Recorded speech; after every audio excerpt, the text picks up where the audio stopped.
I have to read the rules again regarding archives of all documents. So may ang daming violation, Madam Chair. Walang record, hindi binigay. Ngayon, it's not readily available. Walang record sa archives. Ano to, secret? Ruby Chanco from the Independent Bloc. Yes, Madam Chair.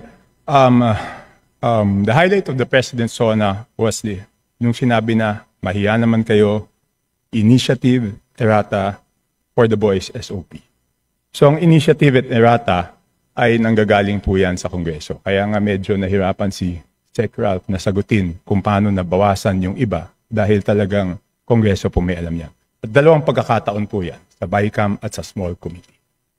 So I would like to ask the Chair to furnish all of the members the signed report of the small committee for 2025. Wait, bakit gumagalaw yung oras ko? Hindi naman kasama yung sagot.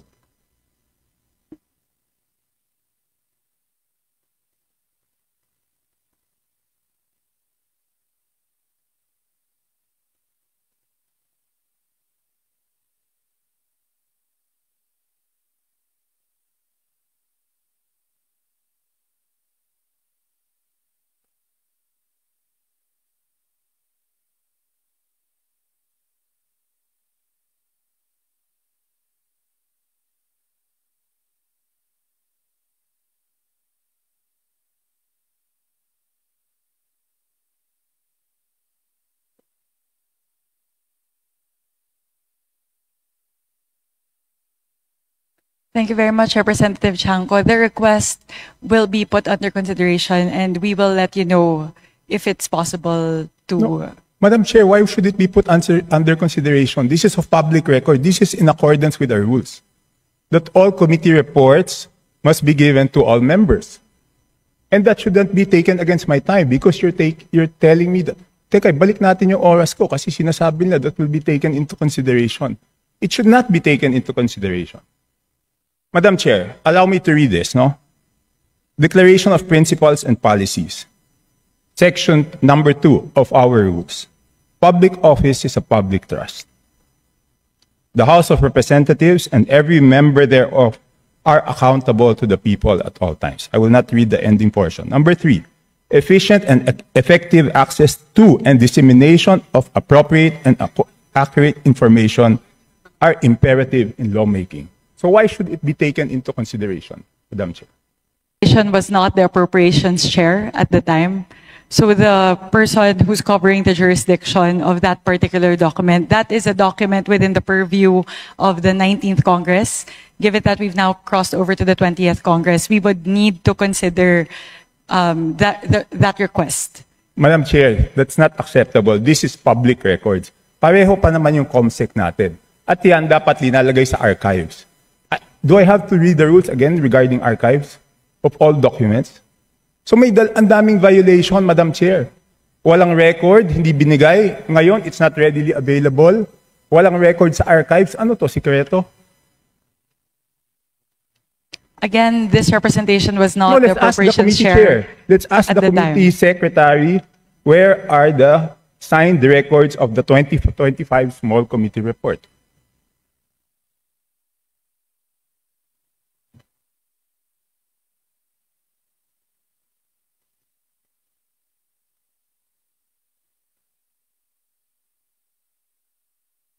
Madam Chair, simple lang to. Kung electronic copy, dapat lahat may electronic copy.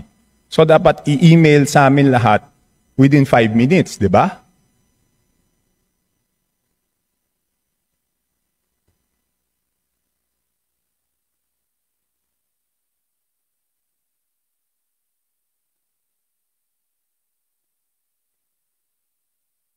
Meeting suspended.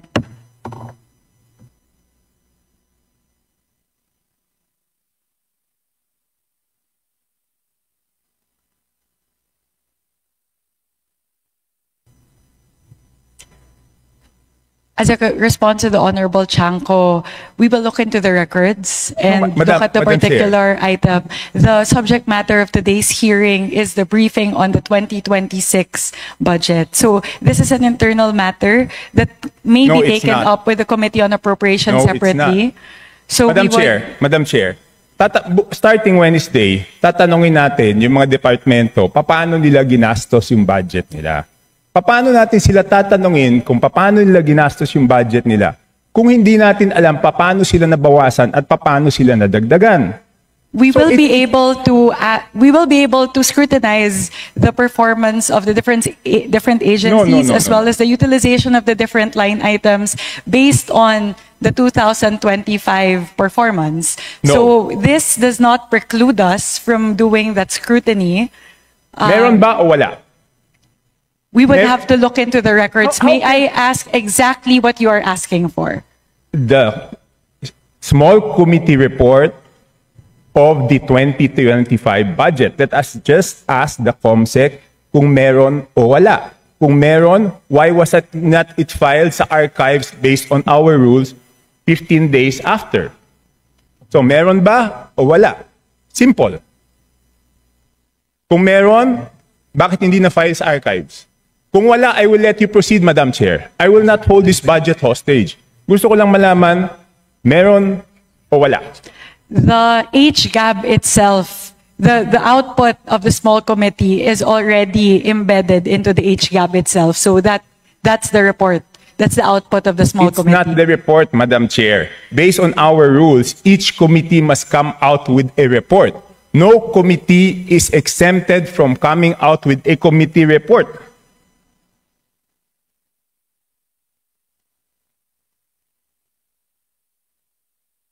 Please check Section 39 of Rule 9 of our rules.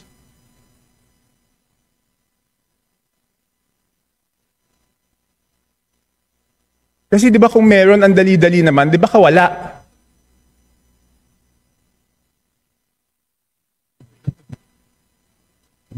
So the small committee is subsumed within the Committee on Appropriations, and it is the Committee on Appropriations who's required to submit the committee report. In this case, the report and the output of the Committee on Appropriations is the HGAB.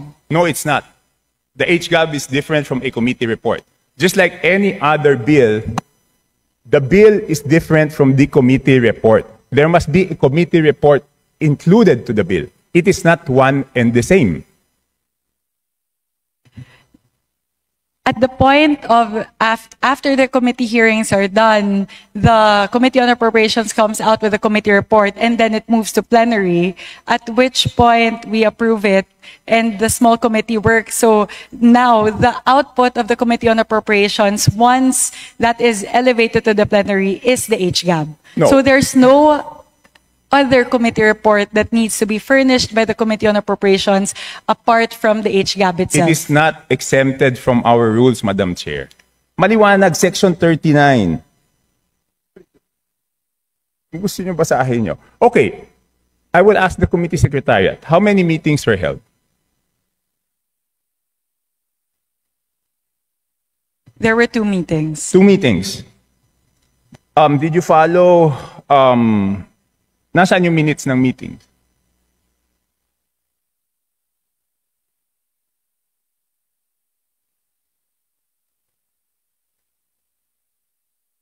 Where were the meetings held? What date?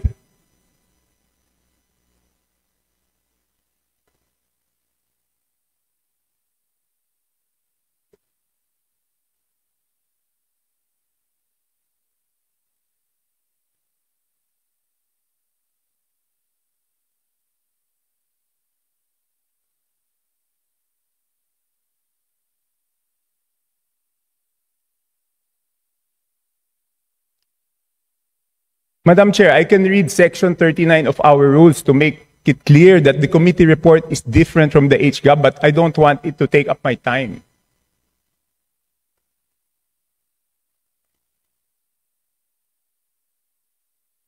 Iba po yun eh, kasi tignan nyo yung BICAM. Di ba may BICAM report? Doon sa BICAM report, teka muna, bait umaandaw yung oras ko? Hindi pa nila natatapos yung isyong rineraise ko. Doon sa BICAM report, nakasulat, okay, yung BICAM report, pinipintasan natin. Pero yung BICAM report, may nakasulat doon kung alin yung nabawasan, alin yung nagdagdagan.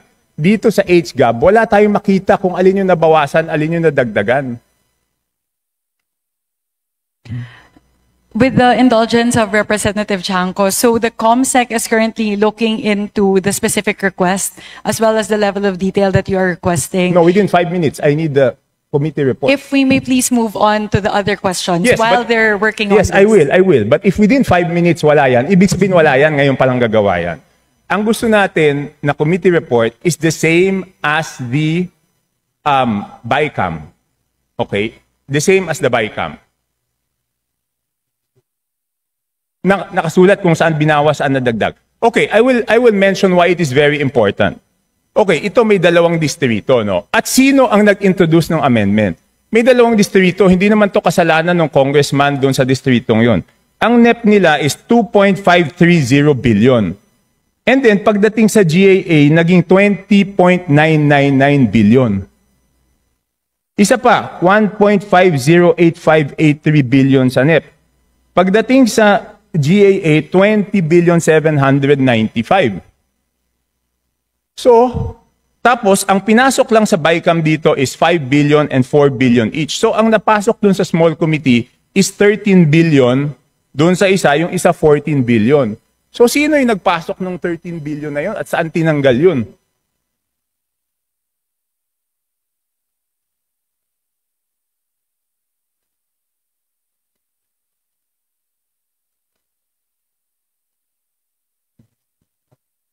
So, again, the small committee is subsumed within the Committee on Appropriations, and it is not required to render a separate committee report. The rule that you are citing, Honorable Chanco, pertain to standing committees. And the mother committee in this case of the small committee is the Committee on Appropriations. Yes, but did we exempt the Committee on Appropriations not to submit a committee report? No. Again, the committee report of the Committee on Appropriations at the plenary level is the HGAB itself. Yeah, but all meetings, dito sa ating rules, all meetings must be on record. So it's not only the committee report, dapat yung small committee na yon, meron silang report na finurnish lahat. Again, if with the indulgence of the Honorable Chanco, the COMSEC is looking into the request, if we may move to the next question. Okay, I will move to the next question. Thank you very mukhang much. wala talaga. Signed committee report showing ano yung binawa, saan napunta. Okay. So it's only now, Madam Chair, that you found out that there is no small committee report?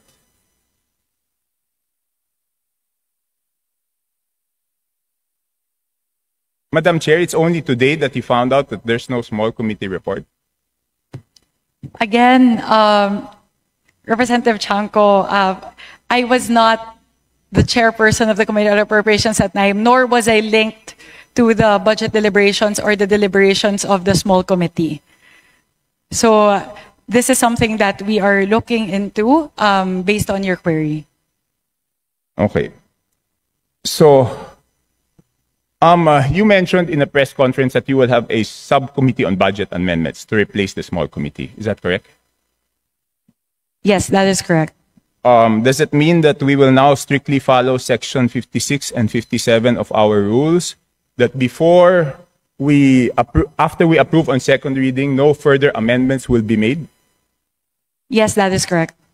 So, lahat ng individual amendments will be tackled before approval on second reading? All amendments of institutional nature will all be included in the version of the bill that will be approved on second reading. No, not institutional. I'm referring to committee and individual amendments.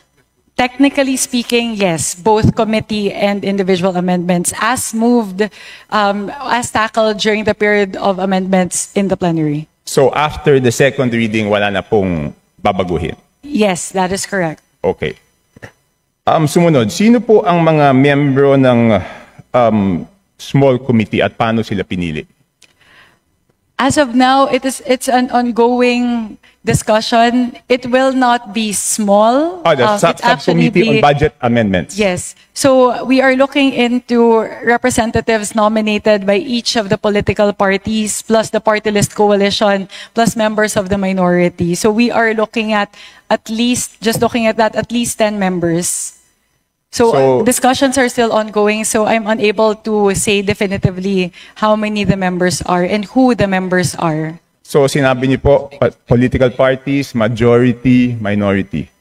That is correct. Bakit wala pong representative ang independents?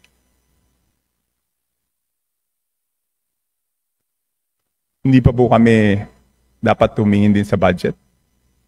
That could be considered. Thank you very much for pointing that out, Representative Shanko. So is it a affirmative that the independents will be represented? Madam Chair, point of order, Madam Chair. Kasi kanina I was asking kung ano ito, kung hearing ito o briefing. Ang sagot sa akin, briefing. Sa naririnig ko parang hearing. Because we are now discussing, things that are properly discussed in the committee itself. So, with apologies to my friend Congressman Chanco, baka maybe that can be discussed in a formal APRO meeting kasi we have our resource persons here that probably are wondering why they are listening to all of this. And so that also the briefing can proceed, Your Honor. Yes, to my friend, of course, the respected Honorable Puno. But on Wednesday, we will ask them how they spent their funds. So I think we all also should know whether they were deducted funds or added funds before we ask them how they... Di ba po parang pag kahit bata, pag humingi ng allowance, bago humingi ng bagong allowance, titignan muna kung paano ginastos, di ba? So, and I'm winding up. Tech Puno, Congressman Puno. No, I am not unhappy with the questions. In fact, some of them are my own questions also. I was just observing that the ruling was that this is a briefing. So I myself have been forced to revise some of the questions I was going to ask. But thank you for your lead on this. Okay, next. Lahat po na ba dapat digital na ngayon? Bakit wala pong soft copy ang HGAB? Wala pa pong HGAB Hindi. for Ibig sabihin fiscal year ng 2025 HGAB, wala pong soft copy yan. So bakit po kaya walang soft copy ang HGAB? Kung yung NEP may soft copy na pinapublish po yung DBM, kung yung GAA na papublish po, may soft copy. Bakit po kaya walang soft copy yung HGAB at sigurado po ba tayo na magkakaroon ng soft copy ang HGAB ngayong 2026 budget? So the requirement of the transmission between the House and the Senate is for hard copies during the 19th Congress. So that's the version that was prepared by the House, because that's the requirement of the Senate in terms of the transmittal. Now, though, we are changing that and we are now moving more towards a digital format, which will render to the members of the House. Okay, yun lang po. So you commit that doon sa 2026 budget, meron na pong soft copy? Yes, we commit. Ng after third reading? Yes, we commit. Okay. So thank you po. 3 minutes na lang po, tapos na yung 5 minutes. So dapat matanggap na namin yung email ng small committee report, Madam Chair. Again, we will revert back to you on that, Honorable Chanco. Again, the committee secretariat is looking into that. This is something that we can discuss internally. It's an internal matter of the Committee on Appropriations. So I would also not want that to hinder all of the other members to ask their questions pertaining to the 2026 fiscal year budget. So if we can get back to you on that, again, I can also ask the COMSEC to sit down and tackle the request, which we will put under consideration. So, Madam Chair, I don't need to sit down with the COMSEC. I am just requesting that each and every member of the House be given the copy of the small committee report wherein makikita po kung saan po nagbawas ng kasi walang madadagdag kung walang binawas. So yun lang po ang hinihingi ko, pakita lang kung saan binawas at saan dinagdag. Yun lang ang hinihingi ko. And hindi naman po pwede ngayon lang yan gagawin kasi ano yan eh, public record yan eh. And I'm sorry to disagree, but public funds is not an internal matter. Di ba? Kaya nga natin ginawang transparent to because it's not internal. Pag nagtanong tayo tungkol sa pera ng taong bayan, every question is valid and every question is a public matter. It is not an internal matter dahil pera po ito ng taong bayan. So, yun lang po, The procedural point is what's considered as an internal matter. Again, we maintain that the output of the small committee is included in the HGAB. Hindi po. Pero nakasulat po ba sa HGAB kung saan binawas at saan dinagdag? Yun na lang po tatanong ito, Madam Chair. Pwede Nakasulat pong ba? silipin yung difference ng GAB as filed versus HGAB. Pero dun po sa mismong forma na HGAB, hindi po nakalagay yung mga delta doon. But if you would really want that, to look into the differences, you can compare HGAB as filed for first reading vis-a-vis what's what's transmitted in the Senate. Madam Chair, 7,000 pages po yun. Paano ko naman babasahin yun? Eh doon nga sa BICAM, di ba ang ginawa nila, sinamarize nila at sinabi po nila kung ano yung binawas at ano yung dinagdag. So bakit hindi po natin magawa yun?